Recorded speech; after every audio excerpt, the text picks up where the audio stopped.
जय श्री कृष्ण। ओम नमो भगवते वासुदेवाय नमः।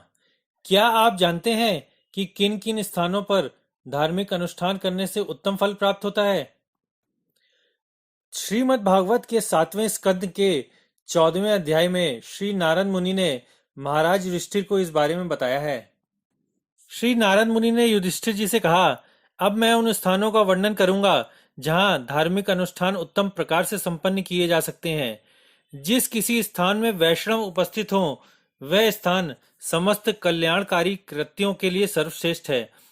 पूर्ण पुरुषोत्तम भगवान समस्त चर तथा अचर प्राणियों सहित इस समग्र विराट जगत के आश्रय हैं, और वह मंदिर जहाँ श्री भगवान के अर्चा विग्रह स्थापित किया जाता है, वह सर्वाधिक पवित्र स्थान होता है। यही नहीं, जिन स्थानों में विद्वान ब्राह्मण तपस्या, विद्या तथा दया के द्वारा वैदिक नियमों का पालन करते हैं, वह भी अत्यंत शुभ तथा पवित्र होते हैं। निसंदेह वे स्थान कल्याणकारी हैं जहां पर पूर्ण पुरुषोत्तम भगवान श्री कृष्ण का मंदिर हो, जिसमें उनकी विधिवत पूजा होती हो। वे स्थान भी कल्याणकारी हैं जहां पुराणों जैसे अनुपूरक वैदिक शास्त्रों में उल्लिखित गंगा सदृश पवित्र नदियां बहती हैं। निश्चय ही वहां जो भी आध्यात्मिक कार्य किया जाता है, वे अत्यंत प्रभावशाली होता है। पुष्कर जैसे पवित्र सरोवर तथा वे स्थान जहाँ साधु पुरुष रहते हैं, यथा कुरुक्षेत्र, गया, प्रयाग, पुलह आश्रम, नैमिषारण्य, फाल्गु नदी का तट, सेतुबंध, प्रभास, द्वारिका, वाराणसी, मथुरा, बिंदु सरोवर, बद्रिका आश्रम, वे स्थान जहाँ से होकर नंदा नदी बहती है, वे स्थल जहाँ भगवान श्री रामचंद्र जी तथा माता सीता ने शरण ली थी, यथा चित्रकूट तथा महेंद्र और मलय नामक पहाड़ी क्षेत्र भी, इन सभी स्थान को अत्यंत पवित्र एवं पुण्यशाली माना जाता है।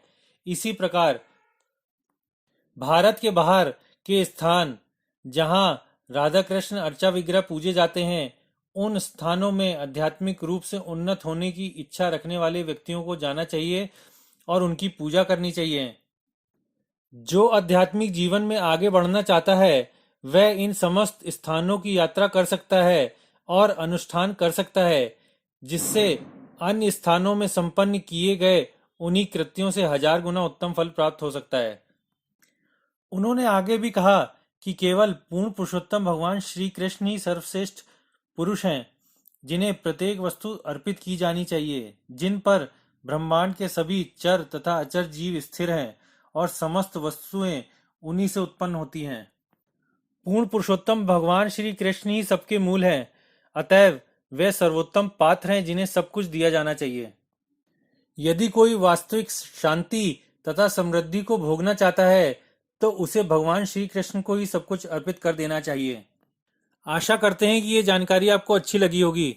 कृपया लाइक, शेयर और सब्सक्राइब करना ना भूलें। जय श्री कृष्ण।